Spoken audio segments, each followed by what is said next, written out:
مفتی صاحب، مردوں کو قرآن بخشنے کا آسان طریقہ کیا ہے؟ میں آپ کو بہت آسان طریقہ بتا دیتا ہوں، جس سے آپ حضرات اگر ثواب پہنچانا چاہیں اپنے مردوں کو تو انشاءاللہ تعالیٰ اپنے گھر پہ بیٹھے بیٹھے بس چند لمحات میں آپ اپنے مردوں کو خوش کر سکتے ہیں اور آپ اپنے مردوں کو ایصال ثواب کر سکتے ہیں۔ ہم لوگ کیا کرتے ہیں، اگر کسی مرحوم کے لیے ہم کو ایصال ثواب کرنا ہوتا ہے تو ہم پہلے گھر میں کچھ پکاتے ہیں، تیار کرتے ہیں، پھر پڑوس سے، محلے سے حافظ صاحب کو، مولانا صاحب کو، عالم صاحب کو، مفتی صاحب کو بلا کے لاتے ہیں، پھر ان سے ایک پورا معقول انتظام کرتے ہیں، پھر حافظ صاحب کو بلایا، پھر انہوں نے فاتحہ کیا، چند صورتیں پڑھی اور آپ نے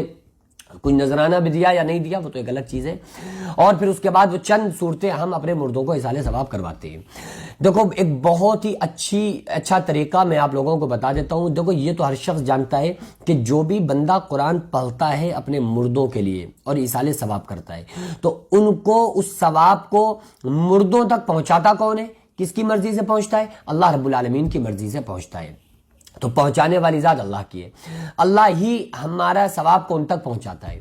اور ان مردوں کو جن کے لیے پڑھا جاتا ہے نا، ایصال ثواب کیا جاتا ہے، تو بڑے ہی فرشتے ان کو جب دیتے ہیں نا تحفے کے طور پر، اور مردے سے کہتے ہیں کہ یہ لو، تمہارے فلاں عزیز نے، فلاں شخص نے، تمہارے فلاں دوست نے، احباب نے یہ تمہارے لیے تم کو ہدیے میں بھیجا ہے، یہ تم کو پڑھ کر ایصال ثواب تمہارے لیے کیا ہے۔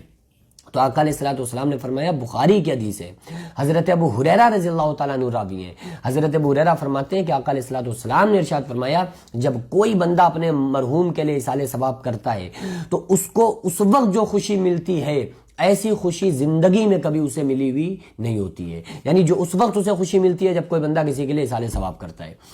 اور حضرت ابو ہریرہ فرماتے ہیں کہ یہ خوشی یا تو اس وقت قبر میں ملتی ہے یا پھر اس کا صلہ قیامت کے دن اللہ تعالیٰ اس کو عطا فرمائے گا۔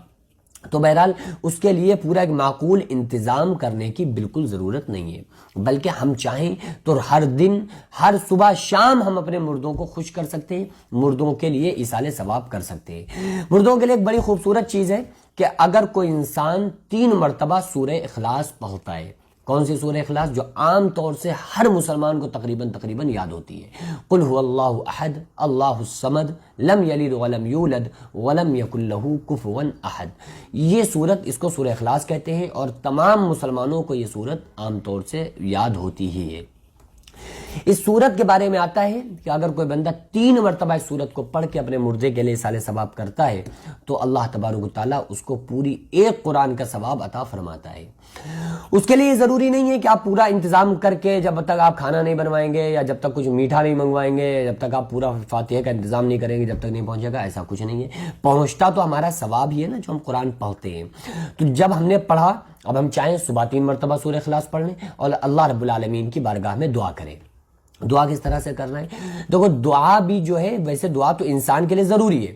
لیکن جو اصل نیت ہے نا، جب بندہ پڑھ رہا ہے کہ ہاں یہ ہم اپنے فلاں مرحوم کے لیے پڑھ رہے ہیں، تو وہ جیسے اس نے پڑھنا اسٹارٹ کیا ادھر اس کو اللہ رب العالمین نے مردے کو ثواب پہنچانا شروع